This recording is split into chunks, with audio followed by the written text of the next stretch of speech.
आज सचिवालय में होगी धामी कैबिनेट की महत्वपूर्ण बैठक। मुख्यमंत्री और मंत्री रहेंगे मौजूद। कई महत्वपूर्ण फैसलों पर आज लग सकती है मुहर।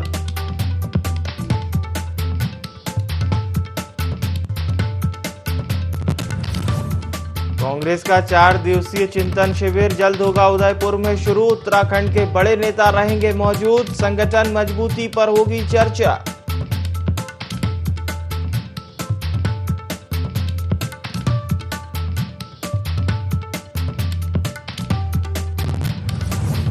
हरिद्वार में अतिक्रमण हटाने को लेकर प्रशासन का चला डंडा। व्यापारियों और प्रशासन के नोक झोंक के बीच अभियान जारी।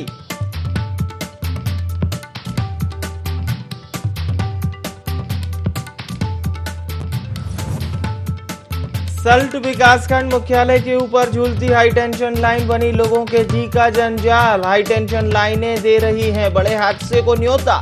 शिकायत के बाद भी स्थिति जस की तस।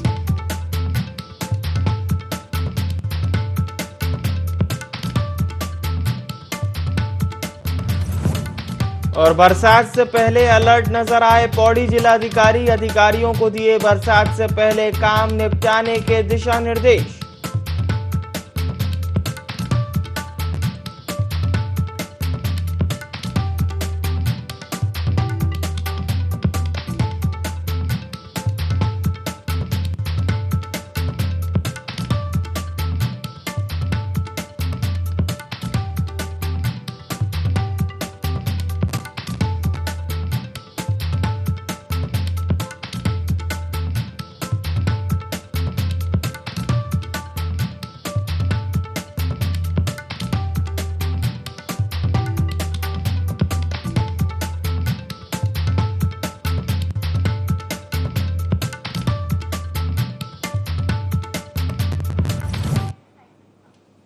नमस्कार, देवभूमि लाइव में आप सभी का बहुत स्वागत है। मैं हूं विवेक पांडे आपके साथ। खबरें उत्तराखंड की।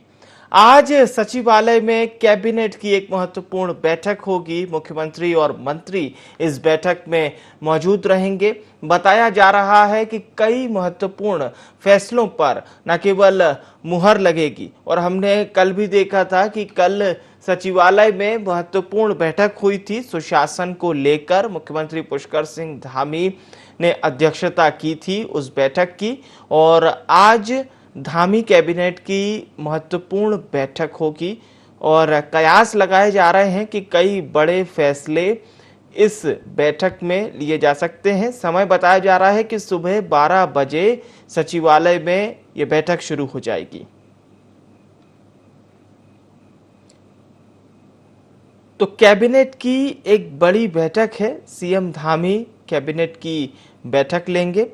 सचिवालय में सुबह 11 बजे से यह बैठक शुरू हो जाएगी।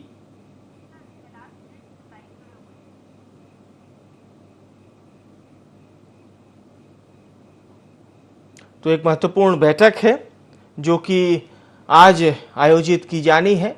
धामी कैबिनेट के तमाम मंत्री इस बैठक में मौजूद रहेंगे। और चलिए, इस खबर पर हमारे साथ कैलाश बिष्ट हमारे करस्पॉन्डेंट जुड़ चुके हैं। कैलाश, बहुत महत्वपूर्ण बैठक है, लेकिन बड़ी बात यह है कि क्या कुछ इस बैठक में फैसले लिए जा सकते हैं, विस्तार से दर्शकों को बताइए। आपको बता दूं कि आज मुख्यमंत्री धामी की ये दूसरी कैबिनेट है, और इससे पहले भी कैबिनेट हो चुकी है।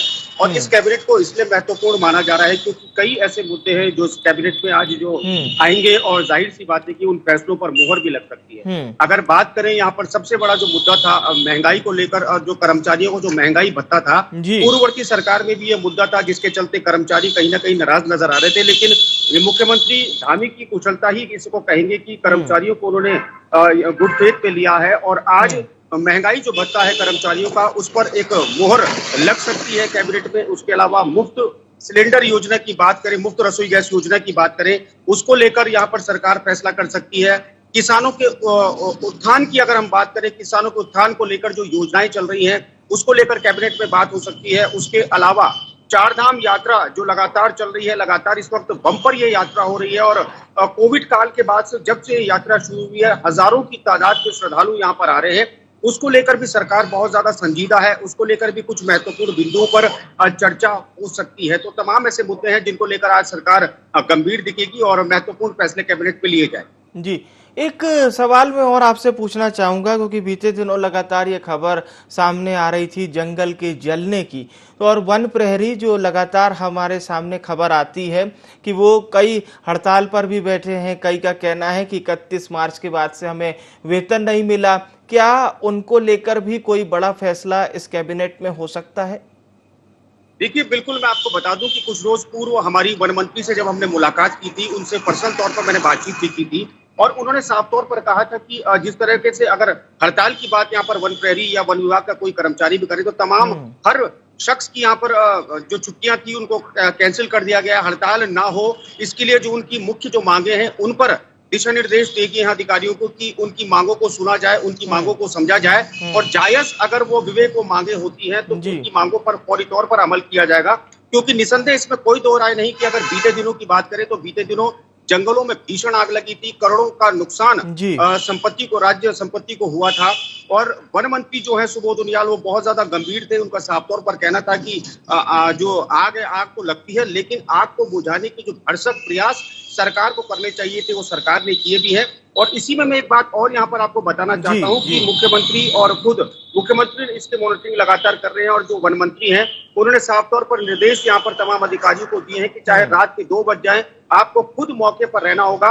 और ये उन्हीं के निर्देशों का नतीजा था विवेक कि रात के 2-2 बजे जो डीएफओ लेवल के जो अधिकारी होते हैं वो खुद मौके पर थे, वो खुद लगातार मॉनिटरिंग कर रहे थे। बाकायदा एक व्हाट्सएप ग्रुप यहाँ पर बनाया गया है जिसमें छोटे से लेकर बड़े सभी वन विभाग के अधिकारी थे और खुद वो लगातार रिपोर्टिंग यहाँ पर वन मंत्री को करते हैं। तो कुल मिलाकर कहा जाए कि चाहे कोई भी विभाग हो, मुख्यमंत्री से कोई भी विभाग छूटा नहीं है। मुख्यमंत्री जिस तरीके से इस तर्ज पर काम कर रहे हैं उसी तर्ज पर इस वक्त जो मंत्री हैं उन तमाम मंत्रियों को भी दिशा निर्देश है कि वो भी सरकार के साथ कंधे से कंधा मिलाकर चले और जाहिर तौर पर जो बोल्ड डिसीजंस लेने के लिए जाने जाते हैं पुष्कर सिंह धामी और उनकी कैबिनेट वो लगातार देखने को मिल रही है। चलिए, बहुत बहुत धन्यवाद आपका तमाम जानकारी दर्शकों तक पहुंचाने के लिए। तो हमारे साथ हमारे प्रिंसिपल करस्पॉन्डेंट कैलाश बिष्ट जुड़े थे जो कि बता रहे थे कि आज की धामी कैबिनेट में कई बड़े फैसले लिए जा सकते हैं, कई लोगों की नजरें भी इस कैबिनेट पर टिकी हुई है।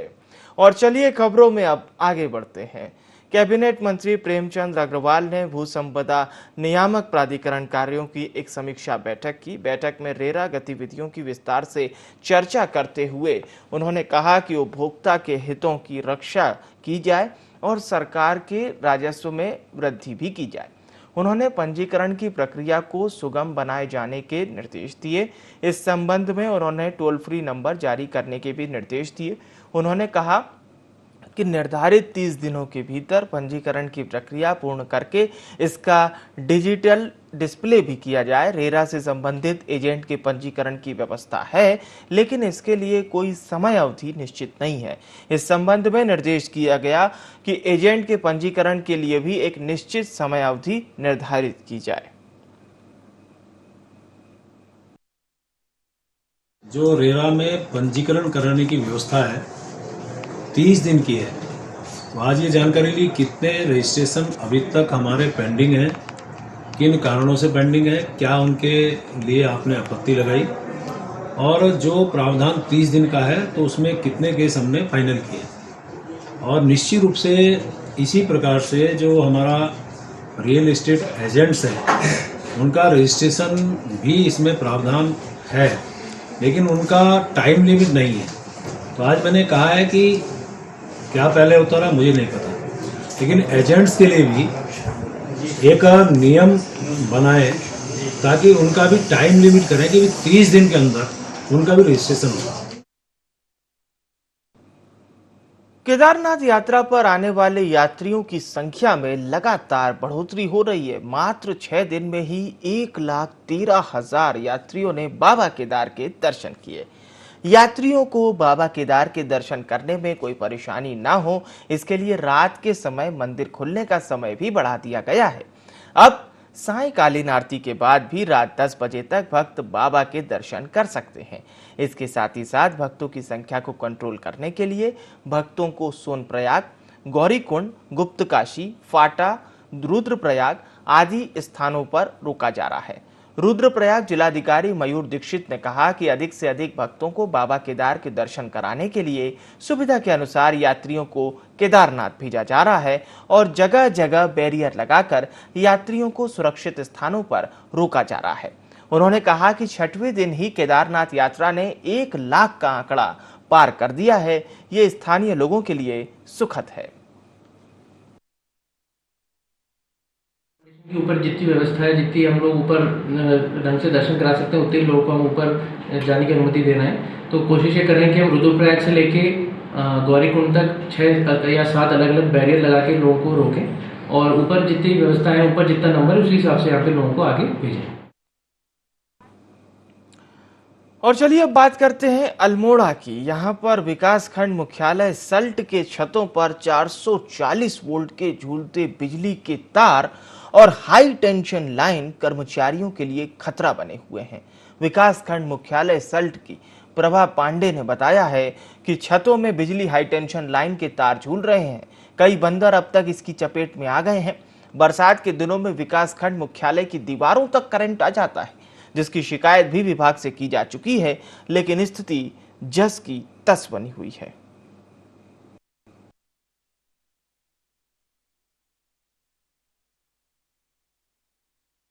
हमारे छतों के ऊपर जो है बिजली के पोल जो हैं वो वैसे ही लटक रहे हैं और आए दिन बंदरों की जो वो कभी जान जा रही है तो कभी कोई पैरालाइज हो रहा है और हम तो अपने बच्चों को ऊपर जाने भी नहीं देते और बहुत सारी समस्याएं हैं, जिससे कि ये तार जो इनको या तो कवर किया जाए या इनको मतलब अच्छे से बांध दिया जाए, जिससे कि ये समस्या दूर हो।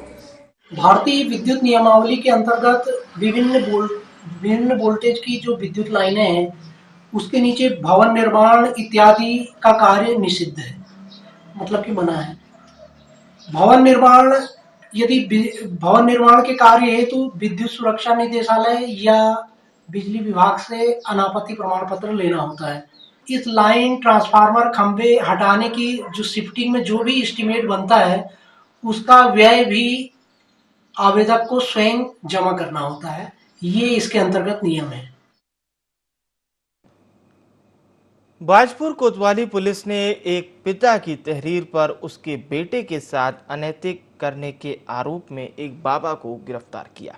पुलिस ने पकड़े गए आरोपी बाबा के खिलाफ विभिन्न धाराओं में मुकदमा दर्ज कर उसे कोर्ट न्यायालय भेज दिया। वहीं नाबालिग का मेडिकल परीक्षण कराकर उसे परिजनों के सुपुर्द कर दिया। बता दें कि बाजपुर कोतवाली में एक व्यक्ति ने तहरीर देकर बताया कि काला ढूंगी के ग्राम खेड़ाकान निवासी बाबा गणेश दत्त उसके नाबालिग पुत्र को पढ़ाई के बहाने कुछ समय पूर्व अपने घर से ले गया था।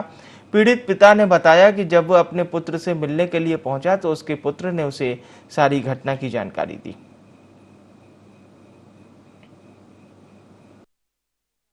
बरहनी क्षेत्र से इसमें एक व्यक्ति के द्वारा ये बताया गया कि उनका एक 11 वर्षीय नाबालिग बेटा एक बाबा के पास रह रहा था और बाद में ये पता चला है कि उन्होंने उनके साथ कुछ अप्राकृतिक दुष्कर्म जैसी काम किया है।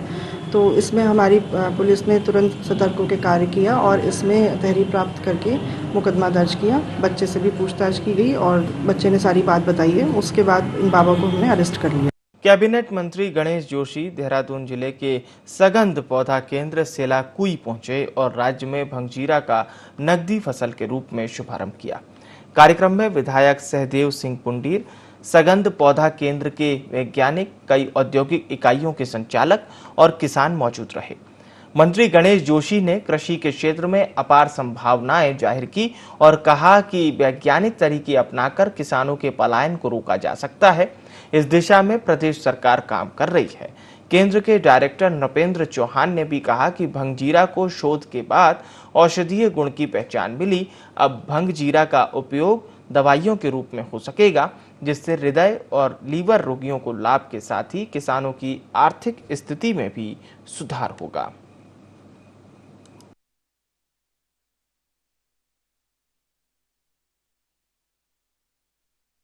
पहाड़ में आपने देखा होगा भंगजीरा की चटनी खाते थे तो घरेलू उपयोग में ही इस्तेमाल होता था अभी तक वो। तो पीछे हमारे साइंटिस्टों ने उसकी खूबियाँ देखी, उसे टेस्टिंग किया उसका, तो उसमें ये पाया गया कि जो कोड लिवर ऑयल में ओमेगा 3, 6 और 9 जो शरीर को हार्ट के लिए, सेल रिजनरेशन के लिए, इम्यूनिटी बढ़ाने के लिए उपयोग में होता है, वो सारा का सारा उसी रेशियो में है इसमें। तो उसको फिर हमने एक एक्सट्रैक्शन टेक्नोलॉजी बना के और एक high yielding omega 3 rich variety बनाई, उसका फिर हमने पेटेंट कराया, यूएस पेटेंट। उस पेटेंट को फिर हमने इंडस्ट्रीज़ को राइट दिए कि आप इस पर बिजनेस करो। जो हमारी नई वैरायटी है जिसमें ओमेगा 3 ज़्यादा है, हम उसको किसान को देते हैं और वो जो खेती करता है तो उसको फिर वापस लेते हैं, उसको इंडस्ट्री को सेल करते हैं। चाहे एग्रीकल्चर हो, चाहे हॉर्टिकल्चर हो, और चाहे ये हमारे ये जो जिस पर आप लोग काम कर रहे हैं फसलें हों, अगर इस पर ईमानदारी से साइंटिफिक तरीके से हम काम करें। हरिद्वार की बात करते हैं। यहां पर पीडब्ल्यूडी ने बहादुराबाद के बैरियर नंबर 6 से मार्गों के चौड़ीकरण की कवायद शुरू कर दी है, जिसके चलते यहां किए गए अतिक्रमण भी हटाए जाएंगे। इसके लिए अतिक्रमणकर्ताओं को नोटिस जारी किए जा रहे हैं। आपको बता दें, अधिकारियों के मुताबिक रोड की चौड़ाई 18 मीटर होनी है, जिसमें रोड के बीच सेंटर से 9 मीटर दाएं और 9 मीटर बाएं और रोड को चौड़ा किया जा रहा है। वहीं विभाग की इस कार्रवाई से स्थानीय बेहद नाराज बताए जा रहे हैं। लोगों का आरोप है कि उनके निर्माण रजिस्ट्री के हिसाब से निर्धारित जगह में बने हुए हैं, उसके बाद भी विभाग मनमानी कर रहा है।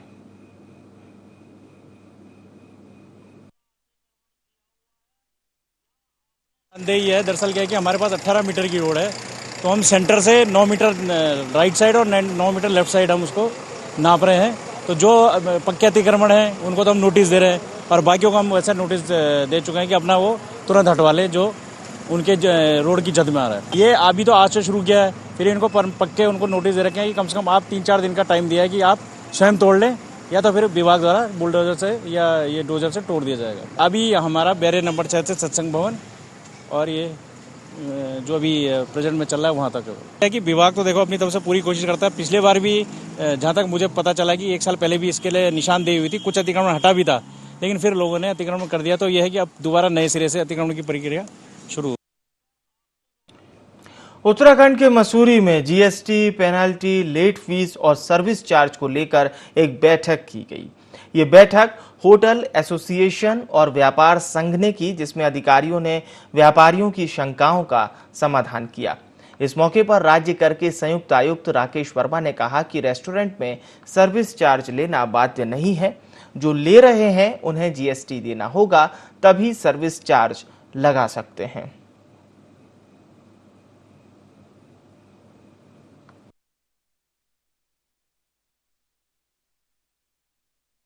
कुछ समय से ये सर्विस चार्ज को लेकर के एक भ्रांति और एक शिकायत की स्थिति उत्पन्न हो रही थी, तो हमारे माननीय वित्त मंत्री जी द्वारा निर्देशित किया गया कि व्यापारी बंधुओं के बीच में बैठ करके इस संबंध में जो भ्रांतियां हैं और जो कन्फ्यूज़न है उसको जाकर के आपस सामने बैठ करके उनको अवगत कराया जाए। तो हमने यही अवगत कराया कि जो सर्विस चार्ज वसूला जाता है वो किसी विधिक, उसके लिए कोई विधिक शक्ति प्राप्त नहीं है। सर्विस चार्ज वॉलंटरी है, मतलब कोई भी उपभोक्ता जो आपसे सर्विस लेता है वो चाहे तो उसको अदा कर सकता है, चाहे मना भी कर सकता है। उत्तराखंड में भी अवैध कब्जेदारियों के खिलाफ सीएम पुष्कर सिंह धामी का बुलडोजर चल रहा है, लेकिन जिम्मेदारों की मनमानी के चलते अतिक्रमण हटाने के नाम पर महज खानापूर्ति की जा रही है।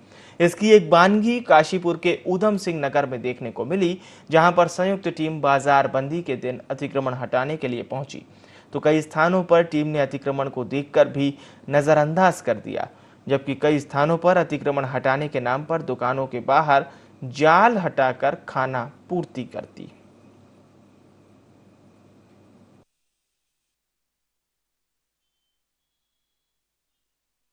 एक संयुक्त टीम बना रखी थी नगर निगम की और राजस्व की। इन्होंने सबसे पहले हमने यहाँ पे जो अतिक्रमण है उसको चिन्हित कराया। चिन्हित कराने के बाद हमने नोटिस भी जारी किए थे, एक सामूहिक नोटिस जारी हुआ था। उसके बाद डे भी फिक्स किए गए थे, व्यापार मंडल के साथ बैठक की गई थी। जो हमने चिन्हित कर रखे थे वो हटाए जा रहे हैं और जो पक्के निर्माण है उनको ध्वस्त भी किया जा रहा है, और ये अभियान लगातार चलता रहेगा। और इसी तरह पूरे जो शहर काशीपुर है सारे अतिक्रमण को मुक्त किया जाएगा। जिस दिन बाजार बंद रहता है उस समय किस प्रकार के अतिक्रमण जो पक्के हैं वो आज हमने चला के अभियान हटा दिया है, और जैसे बाजार जिस दिन खुलेगा उस समय जो कच्चे अतिक्रमण होते हैं, जैसे कोई ठेले वाला, कोई दुकान वाला जो बाहर लगाता है, इसका भी अभियान चला के और ये किया जाएगा। और चलिए अब हरिद्वार की बात करते हैं। मंगलौर में आउटसोर्स सफाई कर्मचारी अनिश्चितकालीन धरने पर बैठ गए हैं। उन्होंने ठेकेदार पर मनमानी के आरोप लगाकर जमकर प्रदर्शन किया। सफाई कर्मचारियों ने वेतन बढ़ाने और सफाई कर्मचारी भत्ता दिए जाने की मांग की। साथ ही साथ कर्मचारी बीमा निधि और पीएफ की भी मांग की। नगर पालिका अधिशासी अधिकारी ने बताया कि ठेकेदार को वेतन का भुगतान कर दिया गया है। ठेकेदार जल्द ही कर्मचारियों को वेतन का भुगतान कर समस्या का समाधान कर दिया जाएगा।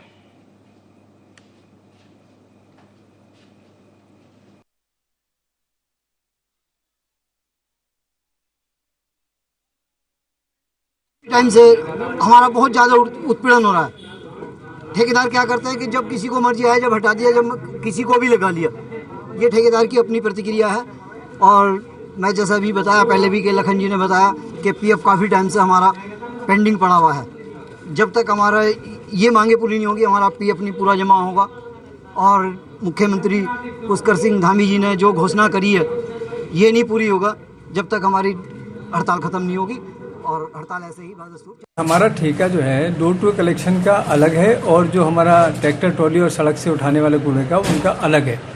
दोनों ही अलग अलग ठेकेदारों के हैं, क्योंकि 31 मार्च को हमारे दोनों टेंडर जो हैं उनकी अवधि समाप्त हो गई है।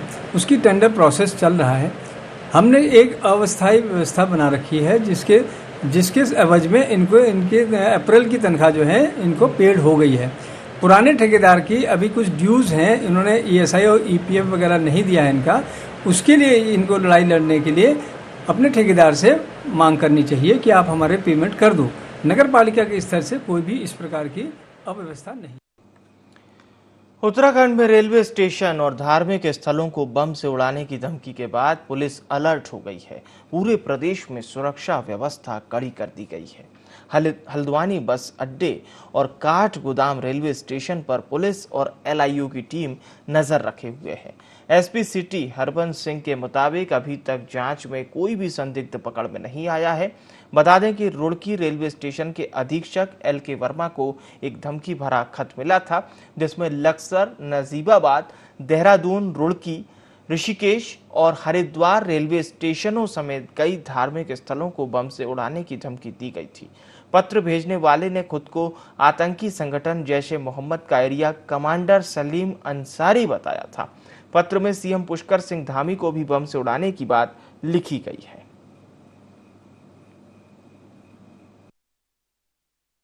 रुड़की रेलवे को ये पत्र मिला है जो किसी आतंकवादी संगठन का बताया जा रहा है। इसके सापेक्ष में नैनीताल पुलिस पूरी तरीके से एक्टिव मोड में है। हम सब बस अड्डों पर, रेलवे स्टेशन पर लगातार चेकिंग करवा रहे हैं और अगर कोई संदिग्ध मिलता है तो उसके विरुद्ध कार्रवाई की जाएगी। और इसमें जो हमारी जनमानस है, जो जन सामान्य लोग हैं, उनको किसी प्रकार से दहशत में आने की, किसी प्रकार से घबराने की आवश्यकता नहीं है। पुलिस आपकी सुरक्षा के लिए लगातार 24/7 मुस्तैद है। और फिलहाल के लिए देवभूमि लाइव में इतना ही। मुझे आने विवेक को दीजिए इजाजत। नमस्कार।